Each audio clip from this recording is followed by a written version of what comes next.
Amis camping-caristes, bonjour. Alors aujourd'hui, nous allons continuer les vidéos précédentes sur la gestion technique du camping-car à l'aide de petits processeurs ESP32. Voilà, les petits processeurs que j'ai mis au bout du câble USB pour la programmation. Bon, je reviendrai là-dessus, mais dans les précédentes vidéos, la 64, j'expliquais comment communiquer avec l'alimentation 220 volts via un petit wattmètre communicant et de pouvoir envoyer les informations sur le réseau NO, N-O-W, ce qui veut dire maintenant. C'est-à-dire, l'idée, c'est de mettre plein petits capteurs processeur ESP32 dans le camping-car qui collectent les informations, les affichent sur un écran. Alors, je vais vous faire voir l'écran sur lequel je vais les afficher. C'est celui-ci. Voilà. Donc là, j'ai la température du lanterneau, ici du congélateur, du réfrigérateur, à l'arrière du frigo, salle à manger, l'évaporateur dans le frigo, le soufflage de la clim, la reprise température de la chambre. Ici, c'est des informations justement sur le 220 volts pour voir la consommation du climatiseur. Bon, la date, j'ai pas encore mis en place. Le chauffage, alors si vous avez un chauffage gaz ou gasoil, ça va vous permettre de voir quelle est la puissance actuelle du chauffage.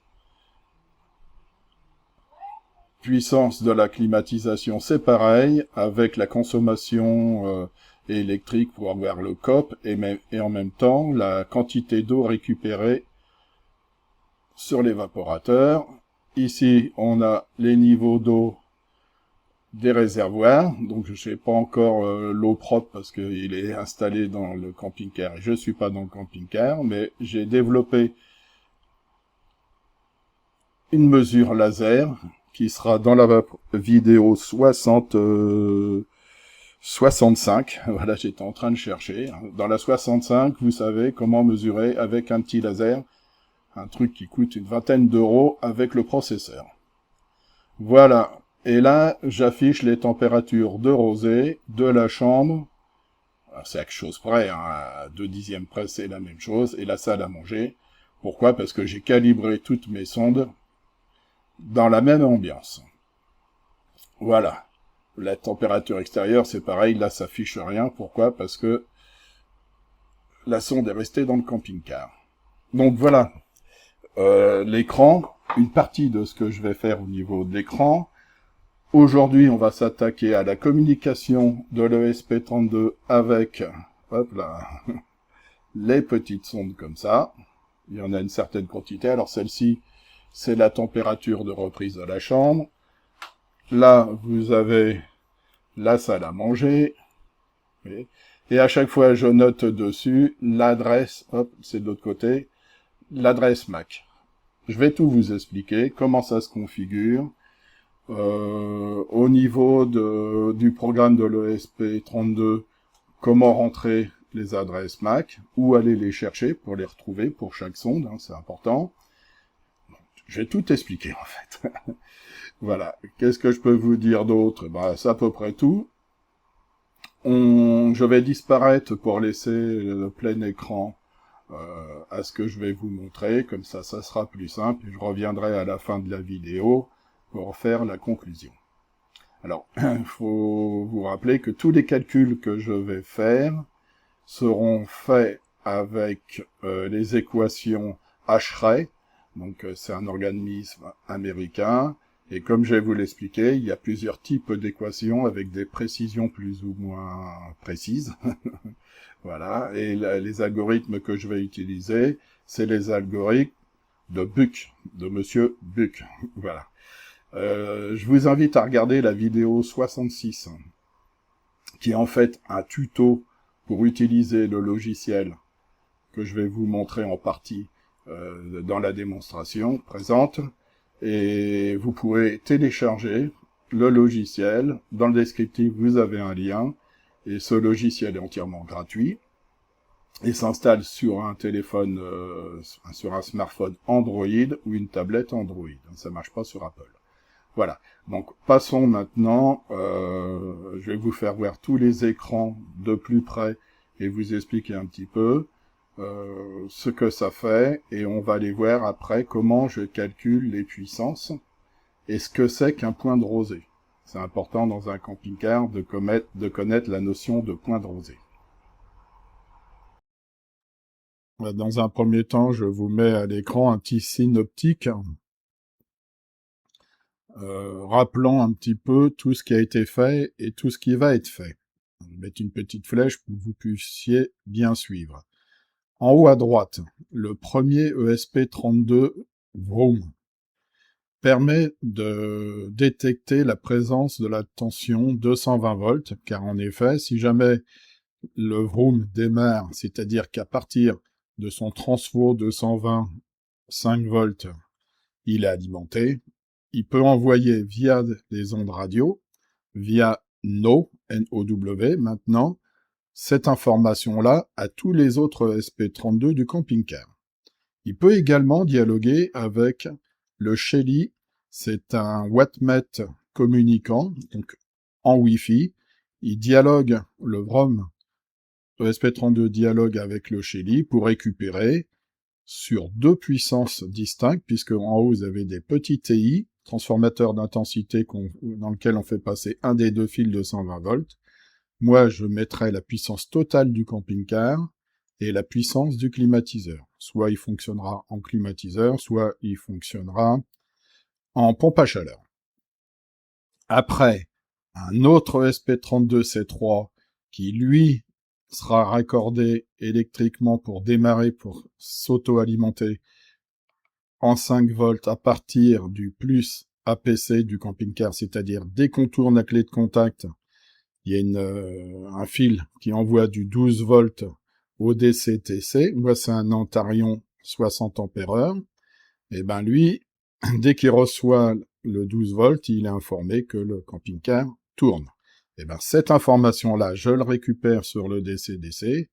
Et le DC-DC, s'il s'aperçoit qu'il y a également du 220 volts sur le Vroom d'à côté, il va, à l'aide d'un petit buzzer, alarmer le conducteur pour lui dire qu'il est en train de faire tourner le moteur alors qu'il y a encore du 220 volts de raccorder au camping-car.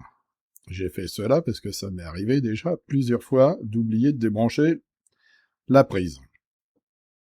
Sur une autre vidéo, la dernière d'ailleurs, j'ai sur la 65, je crois, j'ai développé le ESP32C3 avec un détecteur de niveau laser pour mesurer le niveau d'eau, soit propre, soit grise, dans un camping-car. Alors j'avais déjà fait une vidéo, là je vous invite à aller voir, où je faisais également de la détection de niveau d'eau à l'aide de capteurs ultrasons. Et ben là, c'est des capteurs laser. Dans cette vidéo-là, j'ai mis les deux codes à téléverser dans les ESP32, soit dans l'ancien, celui où il y avait l'ultrason, ou soit dans le nouveau avec le laser, pour qu'ils soient tous les deux cohérents au niveau transmission NO, hein, donc en ondes radio, auprès des autres ESP32 et auprès de l'écran tactile. J'ai aussi mis le code d'un autre ESP32, je me répète, mais malheureusement, il n'y a que des ESP32, qui lui permet d'afficher, avec des LED 6 chiffres, 7 segments, le niveau d'eau, donc le volume d'eau plutôt, en litres, et en pourcentage de remplissage du réservoir. Ça s'alterne. Pendant 3-4 secondes, on affiche des litres. Pendant 3-4 secondes, on affiche le pourcentage. Et chaque afficheur, on peut lui dire, écoute le SP32 de l'ultrason ou écoute le SP32 du laser. Et lui, il pourra afficher soit l'un, soit l'autre. Ou même, on peut mettre plusieurs afficheurs à l'écoute de plusieurs ESP32 avec un capteur de niveau laser ou ultrason. J'espère que j'ai été clair. Aujourd'hui, nous allons donc faire l'ESP32 qui va récolter toutes les informations des sondes de température. Donc sur la fiche, vous voyez à droite, c'est une sonde de température INK-Bird, température plus hygrométrie, et à gauche, il n'y a que la température. Il y a deux types de sondes. Alors, le processeur va dialoguer en ondes radio. Alors là, c'est du Bluetooth entre les sondes et l'ESP. Du Bluetooth low energy, basse consommation. Mais lui, l'ESP, va retransmettre toutes les valeurs en ondes radio pour les autres ESP et pour l'écran. Il va pas retransmettre que la température et l'humidité relative, il va retransmettre aussi l'état de la batterie, des piles à l'intérieur, mais il va faire, ce qu'on va voir tout de suite après, une quantité de calculs avec des équations de Monsieur Bock. Je reviendrai sur cette notion-là, et il va pouvoir donner la température de rosée, la température de bulbe humide, les enthalpies pour calculer les puissances, les densités, et j'en passe. Et dernier point, ça sera la vidéo suivante, l'écran tactile.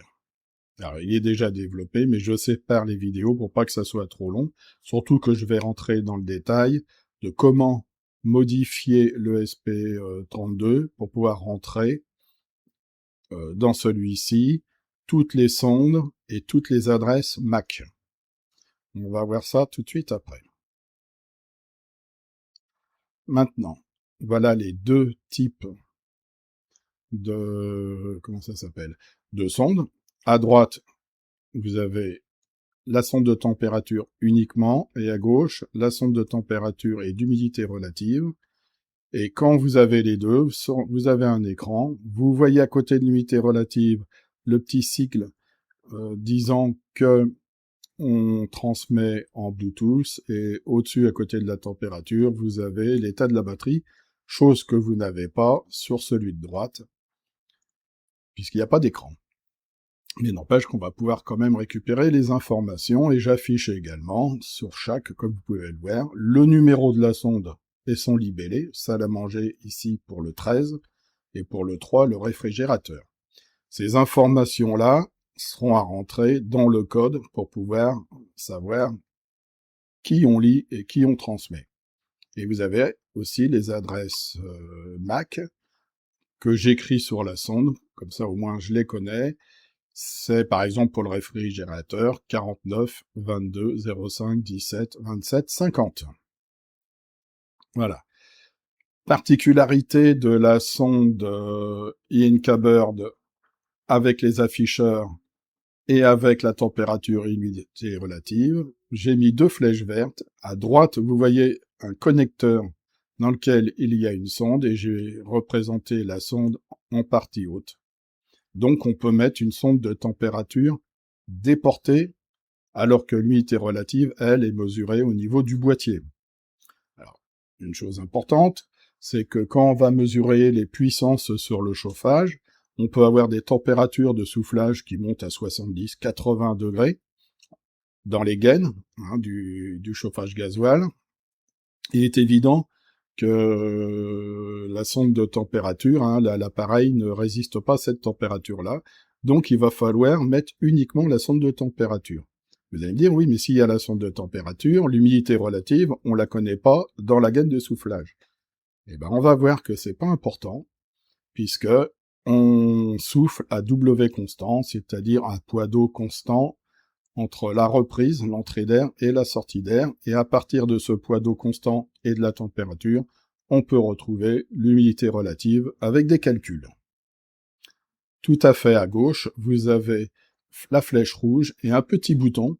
Ce petit bouton permet de couper et d'alimenter le Bluetooth. Et si on reste longtemps le doigt appuyé dessus, on passe de 2 degrés Celsius à 2 degrés Fahrenheit. Voilà. Donc on en a fini avec les sondes et le principe général de fonctionnement. Je vais vous faire voir maintenant les écrans et vous expliquer un peu comment c'est calculé dans le SP32. Nous allons passer en revue un certain nombre d'écrans qu'on voit sur l'afficheur qui est en relation avec tous les ESP32 qu'on va mettre dans le camping-car qui vont faire des mesures. Le premier écran, c'est la consommation sur le réseau alternatif 230 volts. Comme je vous l'ai dit, on a la possibilité de mesurer deux puissances. Le canal 1, qui sera la puissance totale du climatiseur. Si vous regardez pour l'instant, il n'y a rien de mis dessus. Pourquoi? Parce que je ne l'ai pas raccordé tout simplement. Et le canal 2, qui lui sera une sous-partie du canal 1, mais dédié à la puissance du climatiseur. Alors, que pouvons-nous voir? C'est qu'on mesure la puissance active et réactive, et l'apparente. Alors là, c'est 1190 watts. C'est des essais que j'ai faits là, dans mon mobil-home sur une cafetière électrique. Donc, on a un COSFI qui est à 1,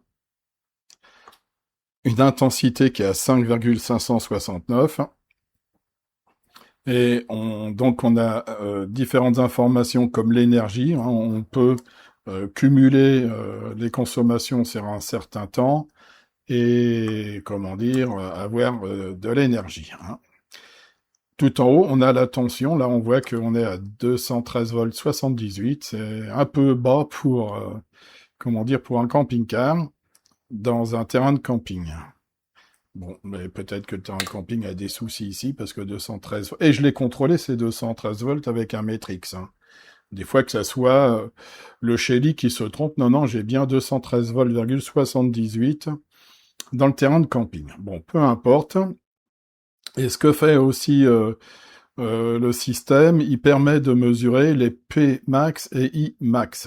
C'est-à-dire que quand vous allez avoir un démarrage, un appel de puissance, par exemple au démarrage du compresseur, où on peut avoir 6 fois l'intensité et la puissance nominale appelée au moment du démarrage pendant une fraction de seconde, et ben, théoriquement, je ne l'ai pas testé, mais j'espère pouvoir le capter.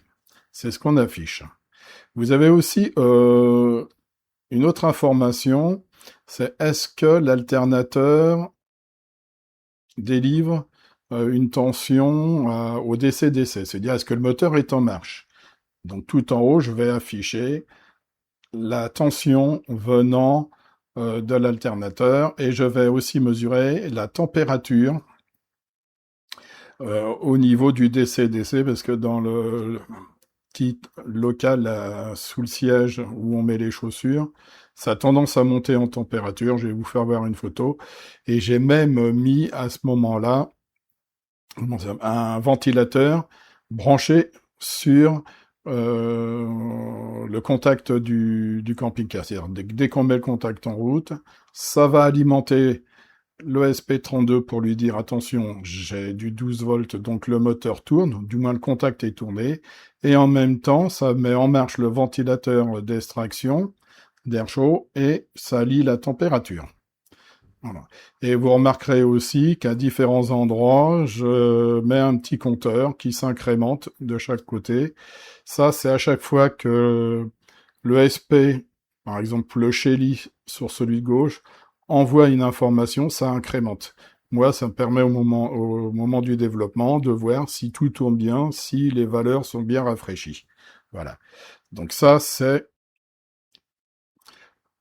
concernant la mesure de 120 volts et 12 volts, l'écran qui sera affiché.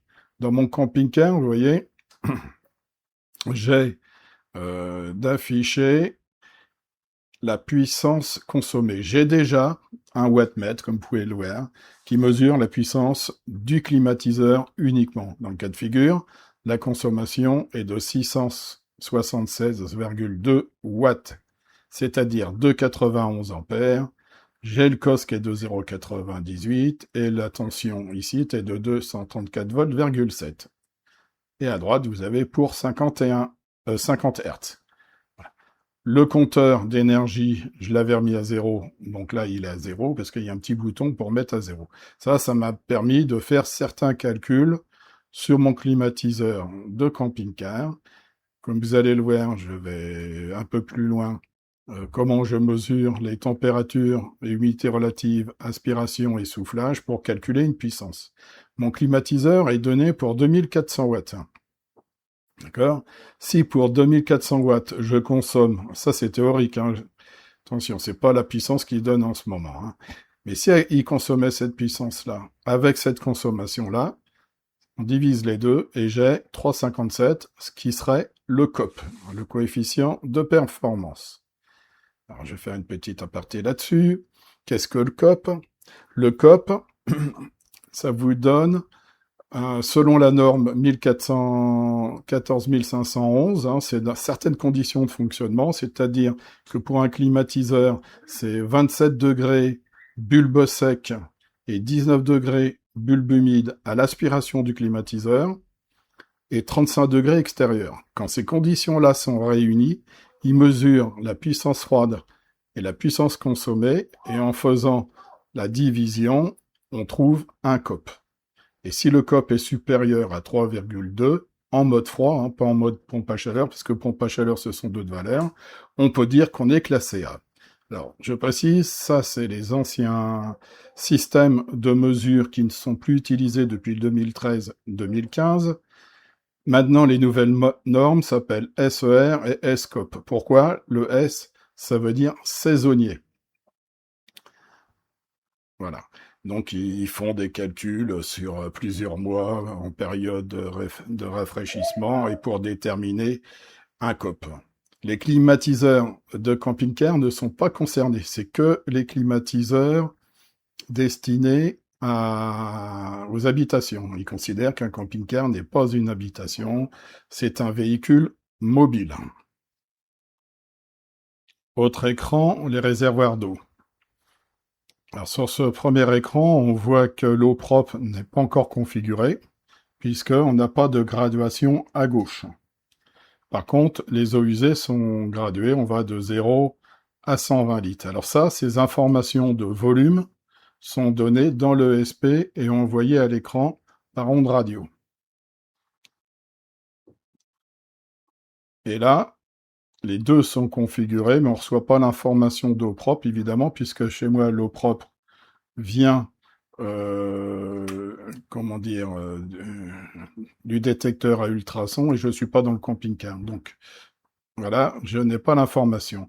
Par contre, sur le côté droit, mon réservoir d'eau usée fait 95 litres, et là, effectivement, je lis que j'ai 21,7 litres, soit 4 sur 95, et ça représente 22,84%.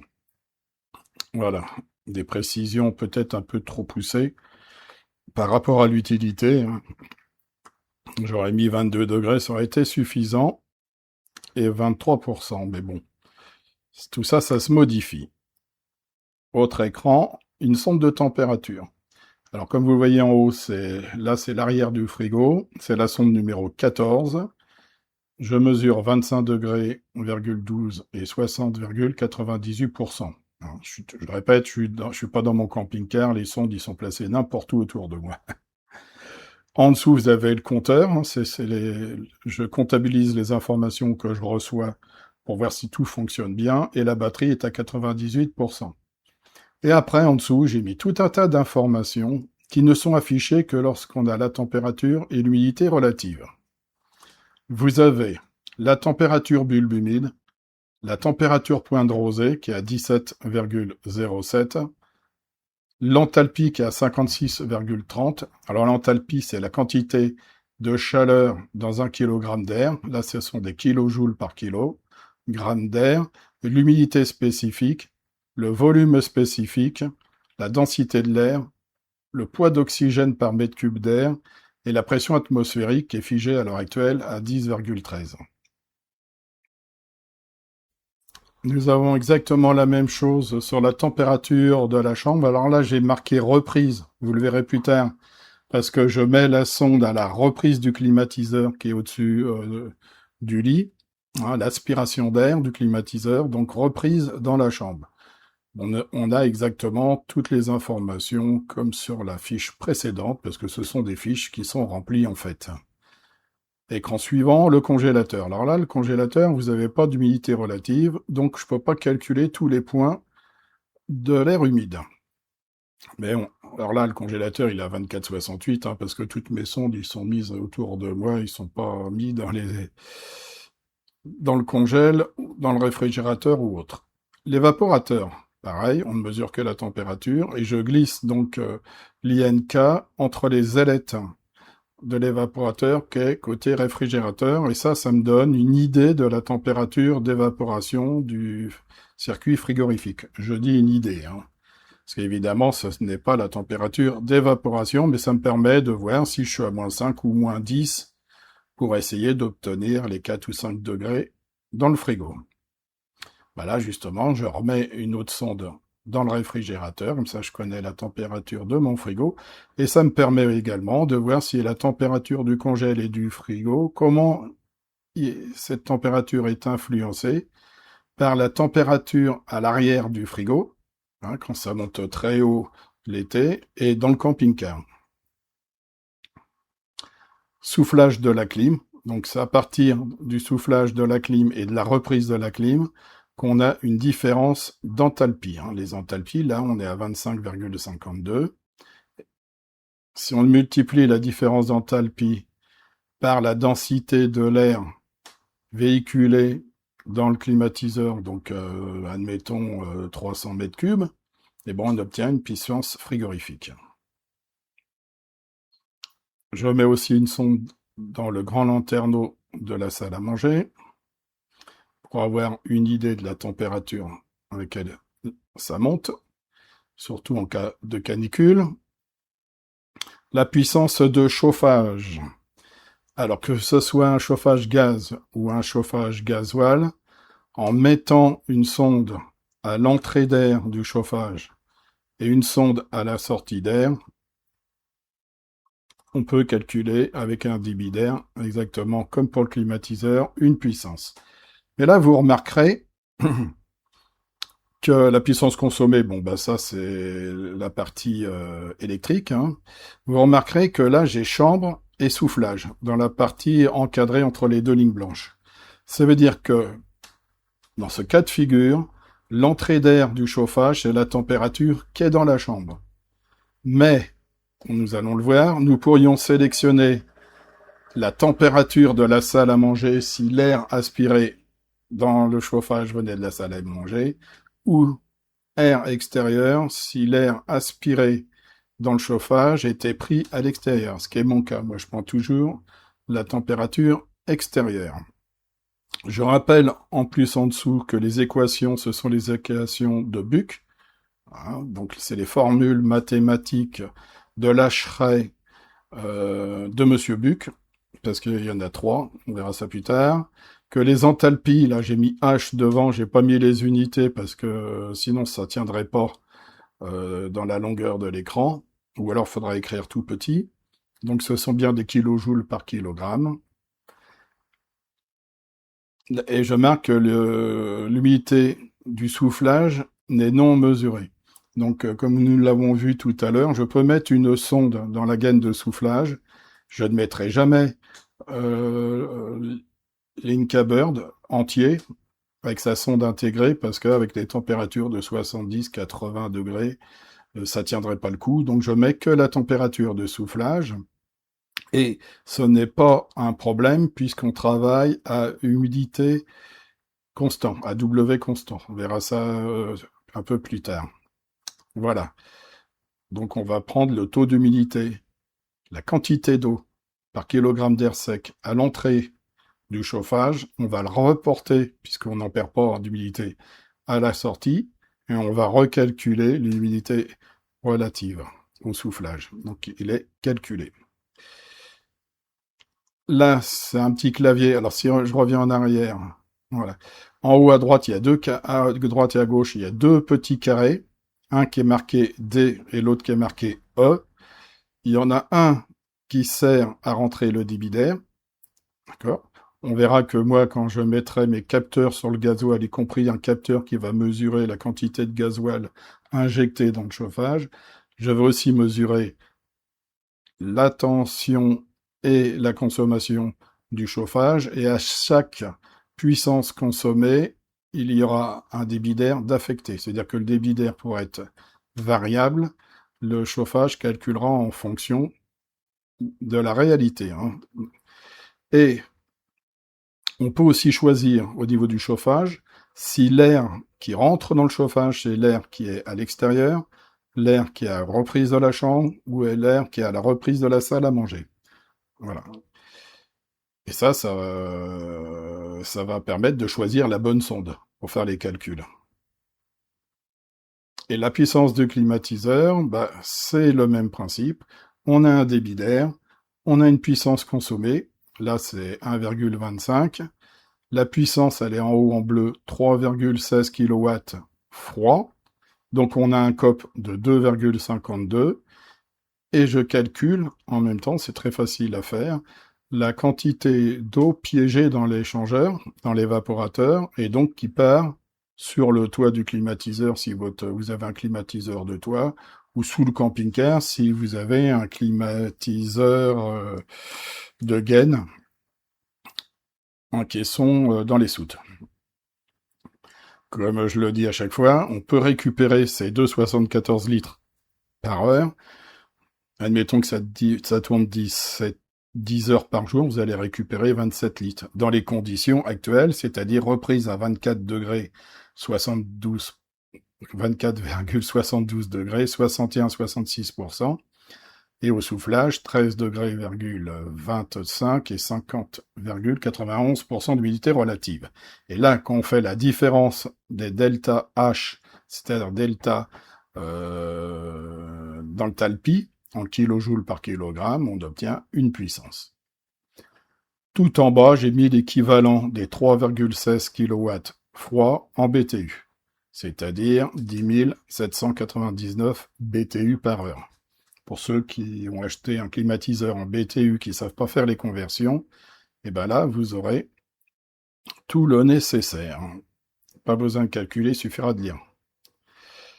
Et maintenant, je vais terminer par une petite vidéo où on voit comment j'ai placé dans mon camping-car les sondes. Voici les deux sondes telles qu'elles sont installées dans le camping-car. Celle que vous voyez là, juste devant, avec une température de 10,7 degrés et 60,9% d'humidité relative, c'est celle qui est devant la grille de soufflage que vous pouvez voir derrière. Elle est extrêmement proche, là on se rend pas bien compte, hein, mais toute la sonde est influencée par le soufflage. Par contre, à l'arrière, vous apercevez, on va aller le voir, la sonde de reprise. Alors là, sur ces sondes-là, je vais pas encore coller les étiquettes. Et là, on voit qu'on est à 22 degrés et 53,3% d'humidité relative. Donc là, la grille juste au-dessus, c'est là qu'est aspiré l'air du camping-car qui passe dans un filtre et après dans l'évaporateur pour être refroidi. Donc nous avons bien les deux sondes de température et d'humidité relative, une à l'aspiration et une autre au soufflage. Voilà un peu comment je mesure dans mon camping-car, en sachant que, évidemment, on souffle des deux côtés, hein, mais les températures de soufflage des deux côtés est la même. Il suffit de mettre le bon débit sur ce climatiseur-là, en pleine puissance, on est à 310 mètres cubes heure. Pour 2400 watts prévus, donnés par le constructeur, mais après ça dépend des conditions. Voilà un petit peu comment c'est installé dans mon camping-car, dans la chambre, comme vous pouvez le voir, ça dort. Deux dernières informations avant de clôturer les pages qui s'affichent à l'heure actuelle, hein, parce que j'en rajoute ou je les modifie régulièrement. Quand vous êtes sur la page climatiseur, tout à fait en bas à droite, il y a une zone où vous pouvez cliquer dans l'angle. Et là, j'affiche ce que vous voyez à l'écran, c'est-à-dire comment est calculée la puissance froide. Alors, on repart sur le débit volumique. Alors là, j'ai supposé que le débit volumique donné par le constructeur était le débit au soufflage. et non à la reprise. Alors ça peut paraître bizarre, mais les mètres cubes heure, on n'a pas le nombre de mètres cubes heure à l'aspiration du climatiseur qu'au soufflage, parce que tout ça, ça dépend soit du réchauffement, soit du refroidissement. Et en fait, avec les densités, on n'a pas les mêmes débits en mètres cubes heure. Là, je suis parti sur l'hypothèse que c'était au soufflage. En théorie, quand même, les constructeurs sont tenus, quand c'est normatif, 14 511, de donner des débits d'air à l'aspiration. Dans les conditions, 27 degrés bulbe sec, 19 degrés bulbe humide, souvenez-vous des normes. Je rappelle les températures humidité à la reprise, l'enthalpie à la reprise, et la quantité d'eau par kilogramme d'air sec à la reprise, le W. Après, j'ai le soufflage.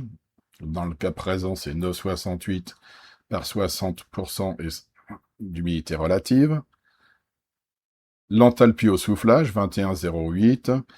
La quantité d'eau au soufflage en grammes par kilogramme. Et ici, nous avons transformé les mètres cubes par kilogramme d'air sec. Donc, vous avez 310 fois 0,807. Ça, c'est le volume massique qui nous donne 384,11 kg par heure. Ça, vous les divisez par 3600 pour avoir le débit en kilogrammes par seconde. Vous prenez les différences d'enthalpie 68,01 moins 21,08 et vous avez 46,94 kJ par kilogramme de différence d'enthalpie entre l'aspiration et le soufflage de l'air. Et après, on calcule la puissance froide en prenant les 0,107 kg par seconde multiplié par les 46,94 kJ par kilogramme, ce qui fait 5,01 kW. Et si vous voulez la même valeur en BTU, c'est la ligne d'en dessous, il faut multiplier les 5 kW par 3412,142 qui vous donne 17 089 BTU. Et c'est affiché en heures. Ça, c'est la norme. Les BTU, c'est en heures. Et les puissances froides, c'est des kilowatts.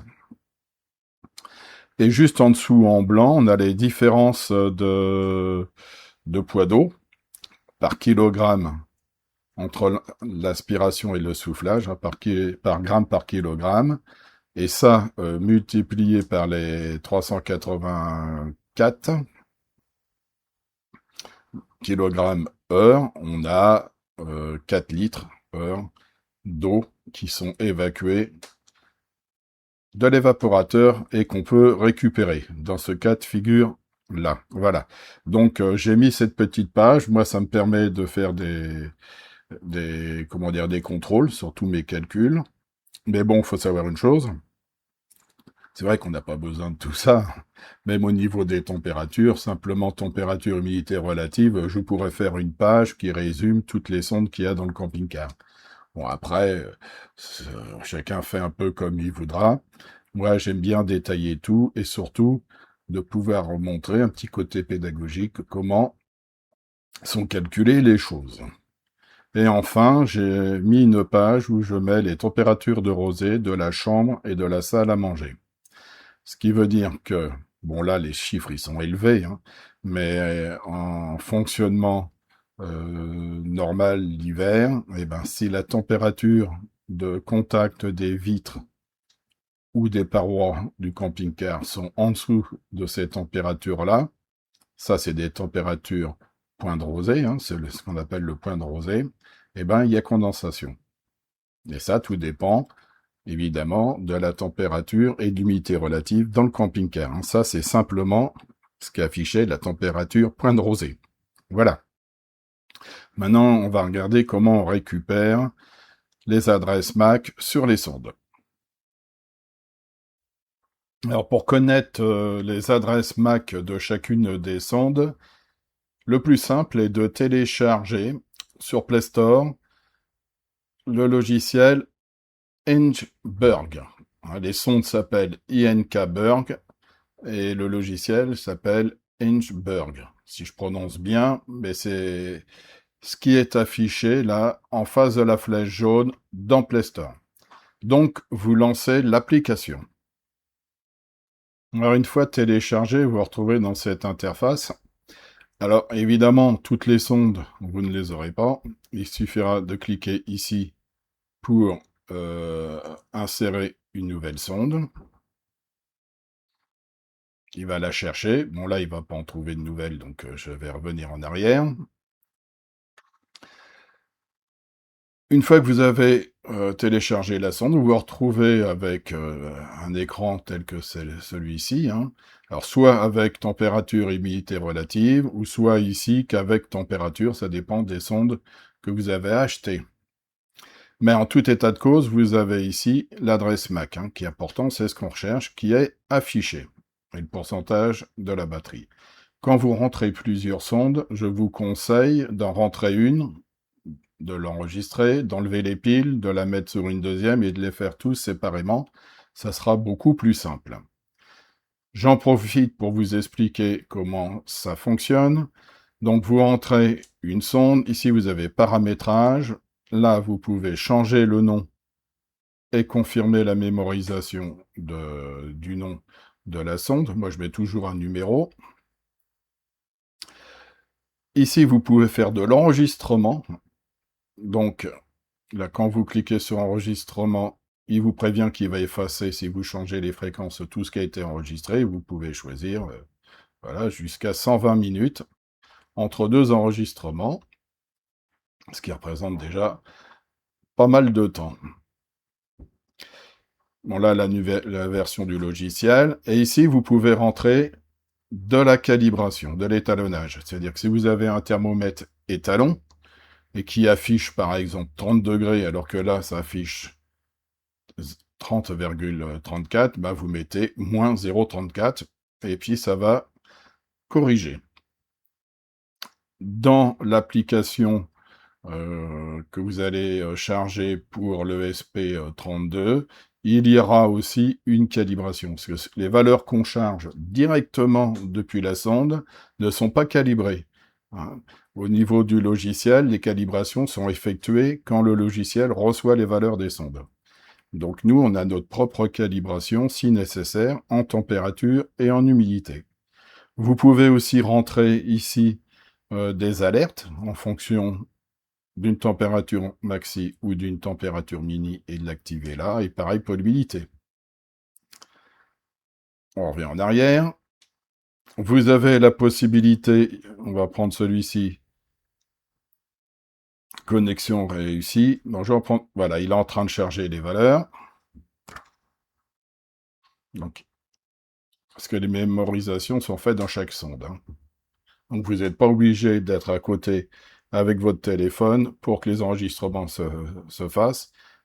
Chaque sonde a sa mémoire. Voilà, donc là, vous pouvez voir des courbes sur un mois, sur une semaine, sur une journée. Vous pouvez vous déplacer, hop, là c'est la fin, on va aller de l'autre côté, d'une journée sur l'autre. Vous pouvez vous déplacer dans la journée. Oui, vous faites un peu tout ce que vous voulez. Il vous donne la moyenne, le maximum, le minimum sur l'échelle de temps que vous avez déterminée. Et vous pouvez, en cliquant là-haut, voilà, exporter. Donc là, je vais cliquer ici. Entre cette date-là, par exemple, je confirme. Et puis ici, on met une autre date. Bon, là, il n'y en a pas beaucoup. Et vous exportez en format CSV, c'est-à-dire que vous allez pouvoir le récupérer sous Excel. Et si vous le faites, alors moi, j'utilise ça tout le temps. Quand je fais des mesures dans mon camping-car, je mets les mêmes fréquences d'enregistrement sur toutes les sondes, plus ou moins rapides en fonction de ce que je veux faire. Et c'est horodaté, ce qui veut dire que quand je récupère tous les fichiers, eh ben, je peux récupérer toutes les sondes et les mettre en phase à la seconde près, ou à la minute près quand ça enregistre, pour avoir, disons, des choses qui soient cohérentes. D'accord ? Et Aussi, au niveau cohérence, j'ai fait des calibrations en mettant toutes mes sondes dans une boîte avec un thermomètre étalon, et j'ai tout étalonné de la même manière, de telle façon que toutes les sondes soient étalonnées avec un thermomètre étalon, il paraît, pour l'humidité relative. C'est-à-dire que quand vous prenez deux sondes, il n'y a pas d'écart s'ils sont dans la même zone de température. Voilà un petit peu comment récupérer les adresses MAC qui sont ici. Voilà, avant de revenir à la partie code, j'ai fait une petite modification sur le synoptique que je vous ai fait voir en début de vidéo. J'ai remplacé l'ESP 32C3 par un ESP 32 Vroom. Pourquoi? Parce que j'ai eu quelques petits soucis avec le C3 dans la durée. C'est-à-dire que plus le temps passait, quand je dis temps, c'est des journées, hein, il y avait une dégradation de la réception des signaux Bluetooth qu'émettaient les sondes, hein, parce que les sondes émettent les informations de température, humidité, batterie, régulièrement, il arrivait à des moments où le système plantait carrément, hein. Après plusieurs jours, il y avait des problèmes de stabilité, de régulation dans le BLE, hein, Bluetooth Low Energy. Et j'ai cherché assez longtemps d'où ça pouvait venir, puisque le C3 sait très bien gérer le BLE, hein. Mais ça merdait dans les piles, dans l'accumulation, si vous voulez. Voilà. Bon, pour faire simple, je me suis dit, je vais essayer le Vroom. C'est le Vroom est plus puissant, il travaille plus rapidement et surtout, il a deux cœurs. Donc, je peux répartir les tâches de travail entre les deux cœurs. C'est ce que j'ai fait et après plusieurs jours de fonctionnement, il n'y a aucune dégradation. Donc voilà, comme quoi il faut faire très attention quand on développe. La partie debug dure théoriquement 2 à 3 fois plus longtemps que la partie pour écrire les programmes. Voilà, ça c'est la première modification que j'ai fait, et j'ai fait après un ajout. J'ai ajouté un BMP 280, c'est un tout petit composant qui permet de mesurer la pression atmosphérique. Alors, j'avais prévu de la mesurer ailleurs, et puis je me suis dit, ben non, je vais en profiter pour la mettre directement sur ce ESP-là. Pourquoi? Parce que comme c'est lui qui fait tous les calculs de caractéristiques de l'air humide, hein, c'est les calculs, les enthalpies, les bulbes humides, le point de rosée, le volume massique, enfin j'en passe, j'en passe, j'en passe. Mais tout ça se calcule à partir de la pression atmosphérique. Évidemment, c'est pas la même chose si vous êtes au niveau de la mer et si vous êtes à 2500 mètres d'altitude. Ça change tous les calculs, enfin les calculs sont les mêmes, mais les résultats changent énormément avec la pression atmosphérique. Donc, dans les équations, la pression atmosphérique, c'est la base pour avoir de bons résultats, donc il faut le mesurer. Et c'est sur cet ESP-là qu'on va mesurer. Ce petit composant coûte 1 euro, à peu près, 7,79 € les 8. Malheureusement, il faut les acheter par 8, à moins que vous les trouviez moins chers ailleurs, mais c'est le prix de ce composant pour mesurer la pression atmosphérique. Le SP32 Vroom est un peu plus cher que le C3, évidemment, il est plus rapide, il est plus puissant, il fait pas mal de choses. Donc il tourne autour de 5,33 €. Là aussi, il faut les acheter par 3 à 15,99 €, et ça, ce sont des prix sur Amazon. Le schéma de raccordement. Alors, attention avec les ESP, parce qu'en fonction de qui les fabrique, les petites platines, où sont posés le processeur, des fois, les repères ne sont pas placés, hein, sur les pins, hein, ce que vous avez de chaque côté, ils sont pas dans le même ordre, ils sont pas placés de la même manière.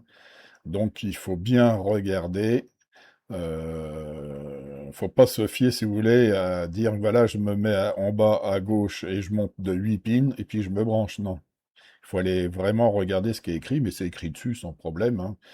Donc, vous cherchez la pin 21, c'est-à-dire le GPIO 21, que vous allez raccorder sur le SDA du BMP.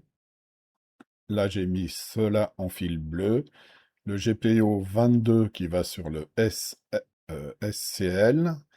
Le GND, donc sur le GND, hein, ça c'est la masse. Et puis le VCC, ça va de l'autre côté sur le 3V3, hein, c'est-à-dire 3 volts 3.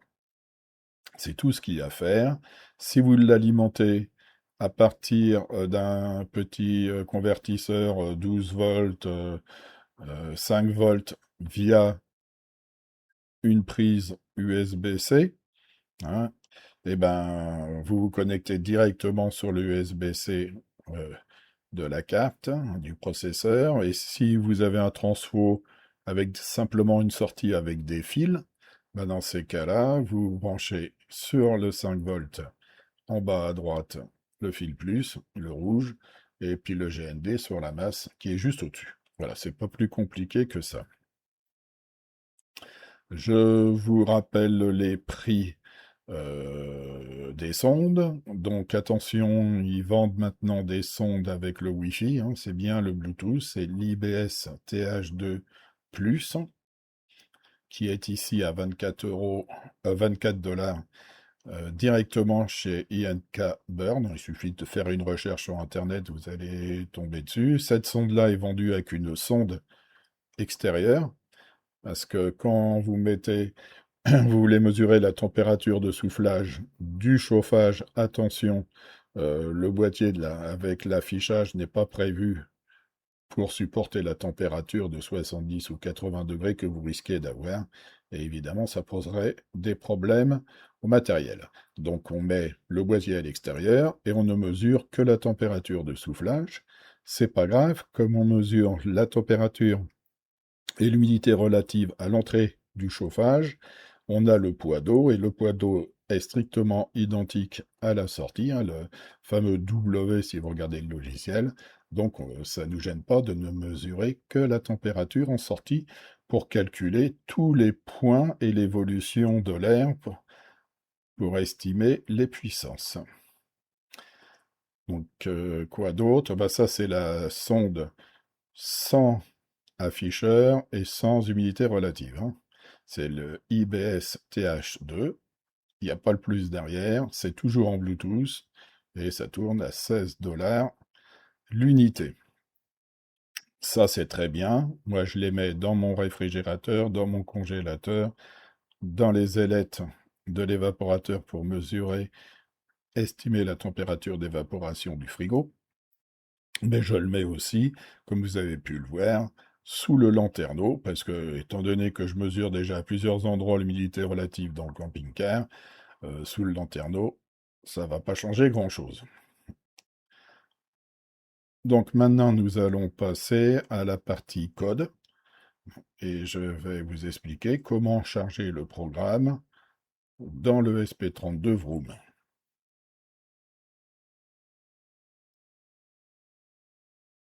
Je vais vous mettre dans le descriptif sous la vidéo un lien de téléchargement.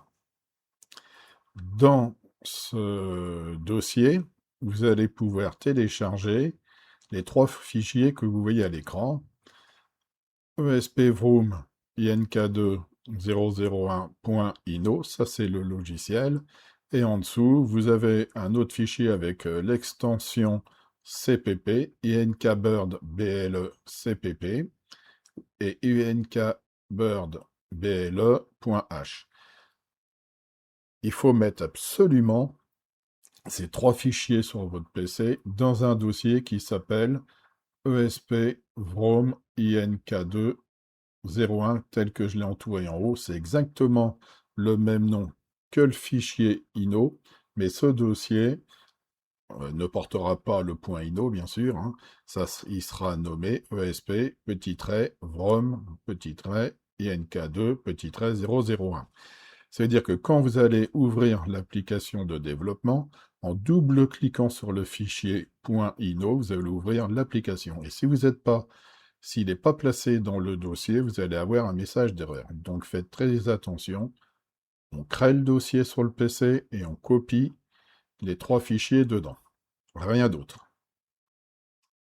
Voilà, nous voilà dans l'interface graphique. On a lancé le programme, donc je vous rappelle un ESP Vrom INK 2.0.ino. Et là, on retrouve les 2 autres fichiers qui étaient avec le programme principal INO. Donc c'est tout à fait normal. Et en cliquant dessus, on voit le code qui est à l'intérieur. Bon. Évitez d'y toucher. C'est mieux. Et je vous ai expliqué 2-3 trucs sur ce code-là. Mais avant, il faut bien configurer l'ESP32. Donc, je vous invite d'aller là. Le port 14, bien cliquer sur le port où c'est marqué USB. Et ici, on va chercher, c'est classé par ordre alphabétique, l'ESP32. Je vais vous faire voir lequel il faut utiliser.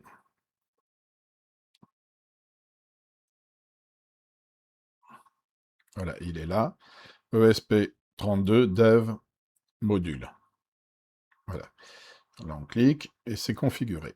Maintenant, dans les outils, on peut revoir le SP32, lequel a été sélectionné ici. Vous pouvez aussi y aller directement par cette interface. Et là, vous voyez qu'il y en a beaucoup de processeurs. Le port série comme 14. Donc après, ce qui est important, ici, on est en 240 MHz. Ici, il faut se mettre sur NOM. Ici, Eras des Abled. Voilà. Ici, 80 MHz. Ici, QIO. Flash mode. Flash size 4 mégabits, 32. Voilà. Là, vous avez toutes les configurations nécessaires pour que ça fonctionne bien. Qu'est-ce que je peux vous dire d'autre? Mais une fois que vous avez chargé ça, si vous ne touchez à rien, vous appuyez ici. On va le faire. Et on va télécharger, téléverser exactement. Alors, CTRL- pour diminuer tout, pour avoir une meilleure vue. Là, je vais vous faire voir ce qui se passe. Il est en train de compiler. Tant que ça se passe comme ça, c'est très bien. On va essayer d'aller rapidement jusqu'à la fin. En fonction des PC, ça peut prendre plus ou moins de temps.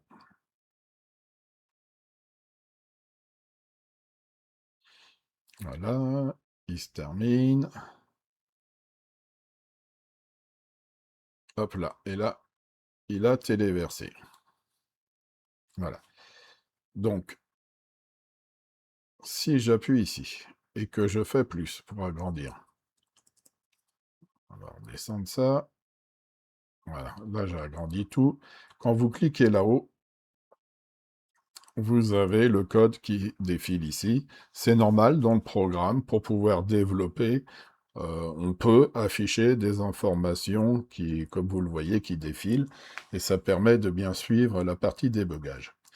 Important, ici, on est à 115 200 baud.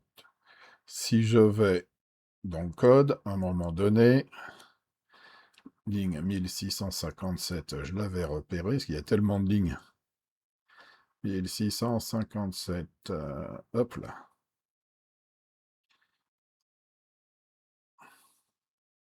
Voilà. Ici, 115 200. Il faut que les deux choses là correspondent, sinon vous allez avoir des problèmes. Il peut arriver que la partie moniteur, ici, ne s'affiche pas après avoir téléversé. Dans ces cas-là, vous débranchez la prise USB entre le processeur et le PC, vous le rebranchez, et souvent, ça revient.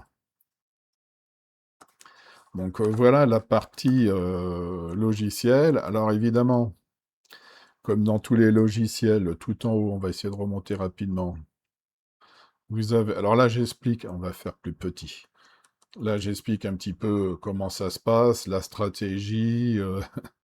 Ça, c'est quand on fait l'étalonnage, hein. Bon, en règle générale, tout ce qui est en gris, c'est des annotations que je fais parce que quand je reviens dans le code quelques temps après, eh ben, si j'écris pas tout dedans, avec l'âge, on a des pertes de mémoire. Ici, ce sont des librairies. Alors, les librairies, voilà, ils sont là. Vous chargez chaque librairie qui correspond à Arduino H, Wi-Fi, et ainsi de suite, hein. Et INK Burn, ça, c'est une librairie que moi j'ai écrit, d'accord, et qui apparaît ici, on l'a vu, hein. Donc, j'ai écrit ma propre librairie, INK-Bird, pour pouvoir lire en BLE les sondes, parce que ça n'existe pas dans le commerce, donc il a fallu que je développe cette partie-là. Qu'est-ce que je peux vous dire d'autre sur le code? Alors, on va essayer de descendre. Ligne 84, j'avais noté que, voilà, toutes les sondes,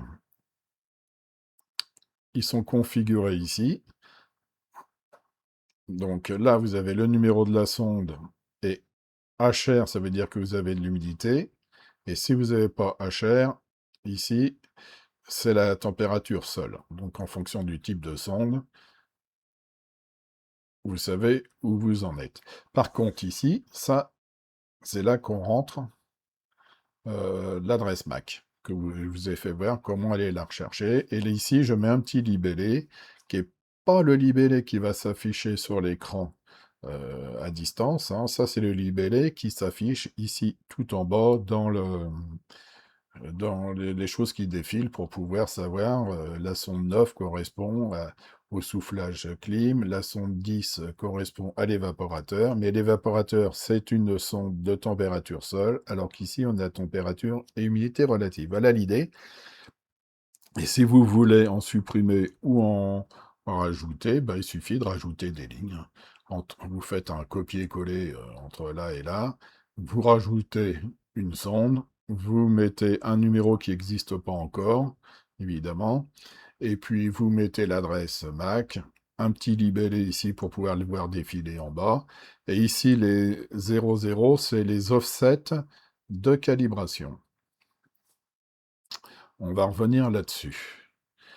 Autre chose que j'expliquais dans les autres vidéos, ligne 27, je crois. Voilà. Chaque camping-car, si vous voulez que tout le système fonctionne, même si vous avez un camping-car avec la même installation à côté, si vous êtes deux amis puis que vous installez tout ce que je suis en train de vous faire voir, ben, il y en a un qui se met par exemple à 168 et puis l'autre qui se met à 169. Et comme ça, il n'y aura pas d'interférence dans les ondes envoyées en eau, hein. Je vous rappelle que tous les ESP32, je les ai fait dialoguer en haut selon un processus qui existe dans ces appareils-là qui s'appelle NOW, qui est très pratique, qui est très fiable, qui passe bien partout. Bon, dans un camping-car, on n'a pas de grande surface, hein, de grande distance, mais bon, c'est très pratique parce qu'en fait, tous les ESP32 émettent leurs données, et tous les ESP32 peuvent écouter les données des autres. Ça veut dire que d'un côté, vous pouvez mesurer une température, de l'autre, vous pouvez faire une autre mesure, et puis un troisième ESP dit qu'un, je récupère ça, je récupère cette information-là, et je m'en sers pour faire autre chose. Voilà, donc c'est un travail coopératif entre tous les ESP qui discutent ici selon nos, et ils sont tous connectés au canal 1. Voilà l'idée générale. Alors, maintenant, je vais vous faire voir tout à fait en bas une petite chose. Alors, je vais agrandir. CTRL plus, même un relativement gros. Voilà. Là, vous voyez les informations qui défilent. Vous les voyez un petit peu mieux. Et puis, régulièrement, on fait des petits tableaux. Alors, la calibration. Ces sondes ont une précision de 0,3 degrés, plus ou moins 0,3 degrés, plus ou moins 0,5 degrés, ça dépend si vous avez une sonde, si vous utilisez la sonde interne ou la sonde externe. Et puis c'est 3% pour l'humidité relative. Quand on veut faire les choses bien, quand on fait des mesures et des calculs, surtout sur des différences d'enthalpie pour les puissances, il faut évidemment que quand vous mettez deux sondes dans la même ambiance, il n'y a pas 3 degrés de différence entre chaque sonde. Je dis ça parce que j'ai vu des vidéos des gens qui vous faisaient voir des choses où il y avait des différences énormes de température, et après ils vous font tout un baratin pour vous expliquer certaines choses. Donc si, dans la même ambiance, en plus là c'était dans un camping-car qui était toute fenêtre ouverte, toute ventilée et tout, il n'y avait pas de raison d'avoir plusieurs degrés de différence, même avec la différence de hauteur. Bref, tout ça pour vous dire qu'il faut faire des calibrations.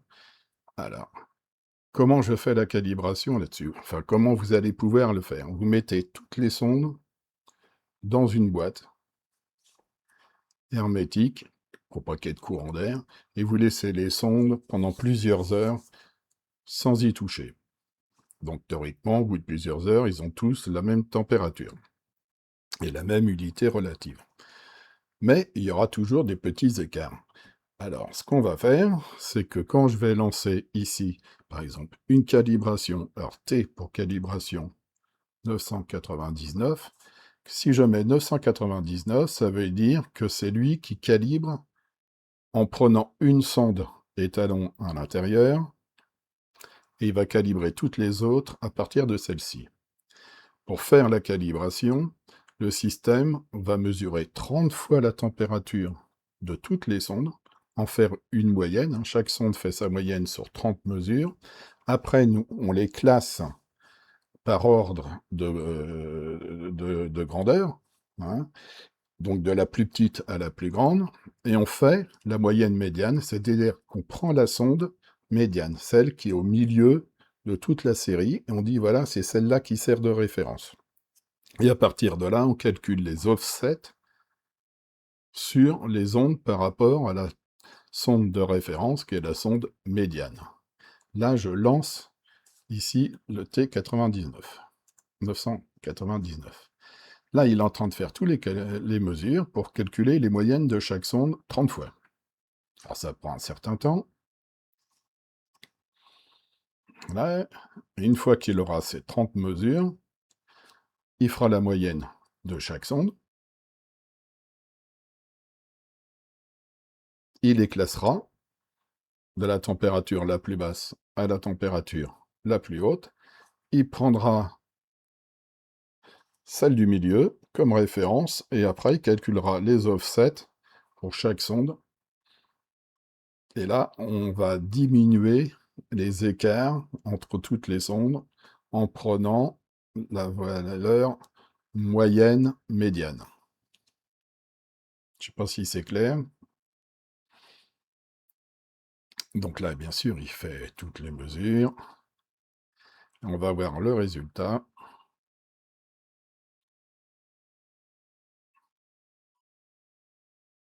Voilà. Là, il a terminé. Alors, il dit, c'est quoi? La référence utilisée, donc la valeur médiane, parce qu'il dit médiane des moyennes sur 30 mesures, 24,07. C'est certainement la température de soufflage qu'il a pris, puisque on est à 0. D'accord?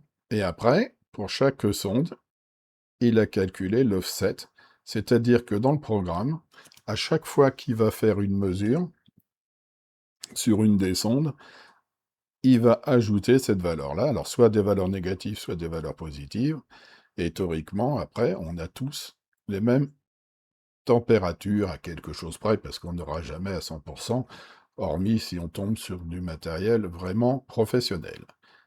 Quand on clique sur RUN, R-U-N, voilà, c'est marqué ici en bas, on revient aux lectures classiques des filements du programme. Autre chose, donc on avait, bon, on va dire qu'on avait 24 degrés. Si vous avez un thermomètre étalon, vous tapez toujours T pour faire la calibration, et admettons que votre thermomètre étalon vous affiche 23,36 degrés. Là, on ne va pas chercher la température médiane, on va dire, voilà, la vraie température dans la boîte, c'est celle-ci, je lance, et là, il va refaire les 30 mesures par sonde, mais la calibration, l'offset, sera fait par rapport à un thermomètre étalon. Je rappelle qu'un thermomètre étalon, c'est un thermomètre qui est énormément plus précis que les sondes de température que vous étalonnez. Moi, j'ai un thermomètre étalon que j'avais quand je travaillais, et j'avais une précision de tête qui était au centième de degré. Alors évidemment, il faut le faire, étalonner le thermomètre tous les ans pour pouvoir regarder, être sûr d'avoir cette bonne référence, parce que là, on est dans des précisions extrêmes. Mais c'est quand on fait de l'étalonnage, c'est comme ça. Mais là, on n'est pas des pros. Voilà. Vous voyez, référence utilisée, c'est une valeur étalon. C'est celle qu'on a rentrée tout à l'heure. Et là, toutes les sondes, ils sont corrigées par rapport à cette valeur-là. OK? Et si vous faites l'unité relative, c'est pareil, vous tapez un H, 999, et il va faire, là, étant donné que j'ai mis 999, une calibration sur la valeur médiane, et non à partir d'une sonde d'humidité relative étalon. Exactement le même principe. Donc en attendant qu'il termine, voilà, on a fait le tour. Comment télécharger le programme et comment faire les calibrations. Alors oui, une petite chose, ces valeurs-là de calibration, ils sont bien sûr sauvegardés dans le SP32. C'est-à-dire que quand on coupe le courant dessus et qu'on relance, le système va rechercher ces sauvegardes et puis les remettre en correction, puisque un offset sert à corriger. Évidemment, ici, j'ai beaucoup moins de sondes avec l'unité relative. Voilà. Donc ça, il a pris celle-ci comme valeur de référence, et il a corrigé les autres par rapport à celle-ci. En sachant que l'humidité relative, la précision des sondes, c'est plus ou moins 3%. Donc l'écart maximum, c'est 6%. Voilà un petit peu comment utiliser le système. La calibration, évidemment, il faut la faire avant d'utiliser le système, avant de le... Parce qu'une fois que c'est lancé, installé, bon, bah après, il faut revenir brancher le PC dessus pour lancer la calibration. Je pourrais très bien imaginer de faire une calibration en appuyant sur un bouton. Sauf qu'il faudra d'une manière comme d'une autre que vous sortiez toutes les sondes qui sont mises partout dans votre camping-car pour les mettre dans une boîte pour qu'ils soient strictement tous à la même température. Et vous pouvez même faire des calibrations en mettant dans un congélateur, ou dans un réfrigérateur, ou dans un four ventilé. Si vous voulez faire une calibration, je sais pas, moi je dirais à 40 degrés, bon ben, il faut qu'ils soient tous dans la valeur de travail de la sonde. Bon, 20 degrés à peu près, là on est à 20 degrés où je suis, c'est une valeur normale pour faire une calibration dans l'utilisation qu'on en fait. Voici un aperçu donc de la petite boîte dans laquelle je mets toutes mes sondes, boîte en plastique transparente. Ça me permet en même temps de pouvoir lire les valeurs. Je les laisse toutes les sondes dedans pendant une nuit en règle générale et le lendemain je fais la calibration. C'est pas plus compliqué que ça. Maintenant on va conclure. Voilà, nous arrivons à la fin de la programmation de l'ESP32 Vroom pour pouvoir communiquer avec toutes les sondes qu'on peut avoir dans un camping-car et récupérer la température, l'humidité relative et l'état des batteries. On lit toutes les sondes et on renvoie ça en ondes radio sur un petit écran qui est comme ça, qui sera la prochaine, en appuyant, on passe d'une sonde à l'autre, qui sera la prochaine vidéo avec le logiciel simplement de cet écran-là, qui permettra de voir, on va repasser rapidement Dessus, les puissances consommées en 220 volts par le climatiseur ou la pompe à chaleur, ou globalement dans le camping-car. On la date et l'heure, je ne l'ai pas encore mis. Les puissances de chauffage, si vous avez un chauffage gasoil ou gaz. La puissance de la climatisation en climatisation ou en réversible en pompe à chaleur. On donnera aussi le COP, puisqu'on mesure les puissances consommées. Voilà, tout ça pour faire une analyse globale et les niveaux dans les réservoirs. Voilà. Et puis en même temps, j'affiche aussi les points de rosée de la chambre et de la salle à manger du camping-car. Alors, les points de rosée, par mémoire, c'est la température à laquelle les vitres arrivent quand il fait froid dehors et qui permettent d'avoir de la condensation dessus en fonction de la température et de l'humidité relative à l'intérieur du camping-car. Hein. Donc, plus la vitre est froide et plus il y a d'humidité dans le camping-car, plus l'apparition est proche. Hein. Donc, ça se calcule. Et là, sur l'afficheur, vous saurez que si votre vitre est en dessous de cette température-là, eh ben, vous allez avoir apparition d'humidité relative. C'est simple. Alors, enfin, de condensation, excusez-moi.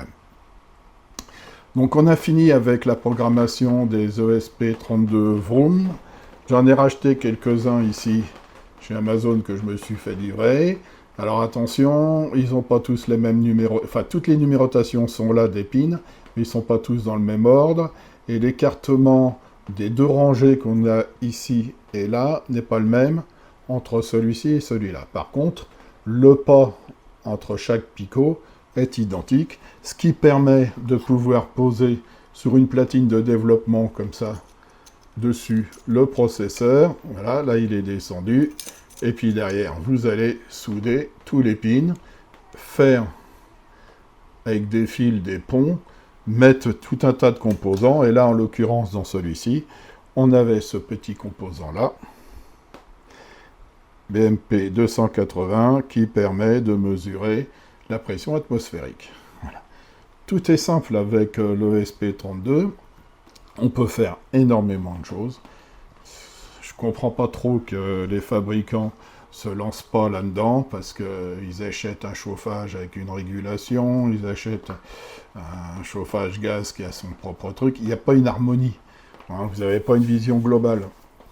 Et surtout, vous n'avez pas les possibilités de pouvoir faire de l'expertise, parce que l'idéal, c'est ce que ça se fait dans beaucoup d'environnements professionnels, on se connecte à la machine, donc là au camping-car, et à distance, on voit tout. On voit l'historique même, puisqu'on peut enregistrer, et puis on peut dire, bah, attendez monsieur, là, votre problème sur votre chauffage gasoil, c'est ceci, c'est cela, faites ceci, faites cela, même si vous êtes au Cap Nord. Bon, en gros, on n'en est pas là, mais on va s'y approcher avec les ESP, pour ceux qui ont envie de se lancer, bien sûr, dans le développement. Alors, les vidéos sont longues, évidemment, mais j'essaye de tout expliquer, de rentrer dans le détail des choses. Pourquoi je fais ça? Comme la calibration. Je ne fais pas de la calibration pour rien. L'idéal, c'est d'avoir les meilleures mesures possibles pour avoir les meilleures analyses possibles, c'est clair. Et puis on va avancer comme ça. Donc prochaine étape, l'écran. Donc là, ça sera un simple logiciel à rentrer dedans, donc ça prendra, pour une fois la vidéo elle sera pas longue, mais si vous prenez l'écran, à l'arrière, vous avez ici des pins, hein, des endroits où on peut mettre des connecteurs, et là je compte mettre derrière l'écran un ESP et une petite carte RTC pour l'horloge. Pourquoi? Parce que je vais enregistrer toutes les données, toutes les minutes, tout ce qu'on a mesuré depuis le début, hein, c'est-à-dire les niveaux d'eau, la consommation électrique, enfin, on va tout mesurer, tout enregistrer, et je vais même envoyer, alors ça c'est pour mon cas personnel, toutes les données automatiquement dans un endroit où ils seront sauvegardés à l'extérieur du camping-car, que je pourrais récupérer et pouvoir vous faire des analyses sur différentes choses, avec des éléments factuels, mesurés, pas n'importe comment, comme on voit souvent, et j'essaye de ne pas dire non plus n'importe quoi. Voilà. Bon, je vais m'arrêter là. J'ai rien d'autre à vous faire voir. La prochaine vidéo, donc ça sera une petite vidéo pour vous donner le programme pour mettre dans l'écran. Je vais mettre sous cette vidéo des liens où vous allez pouvoir charger les fichiers pour télécharger dans l'ESP. Et puis aussi, je vous mettrai un petit document PDF avec le lien pour télécharger l'environnement IDE. Je l'ai déjà expliqué dans X fois dans les autres trucs, dans les autres vidéos. Mais enfin bon, vous pourrez les regarder pour savoir comment on télécharge. Et là, je vous ai encore expliqué comment mettre le programme dedans. C'est pas compliqué, hein, mais il faut se lancer. Il faut avoir le courage de se dire, allez, puis c'est pas cher, je veux dire, vous achetez, allez, 20-30 euros, et puis vous avez de quoi déjà commencer à vous amuser et à sentir un petit peu comment tout ça, ça fonctionne. Et l'objectif après, c'est que vous adaptiez tout ce que je vous donne, par exemple l'écran, à vos besoins personnels, parce que là, je fais les besoins pour moi. Voilà. Donc, je vous laisse. Je vous dis, là, je suis dans un terrain de camping, c'est un peu bruyant derrière. Je vous dis à la prochaine, qui sera très rapide, j'imagine. Et oui, dernière chose, après l'écran, il y aura une autre vidéo où j'aurai tout installé dans le camping-car. Et là, je vous ferai voir concrètement sur place comment c'est installé et ce que ça donne en situation réelle. Voilà. Allez, je vous souhaite à tous de bonnes continuations. N'hésitez pas à m'écrire, je vous répondrai. Allez, au revoir.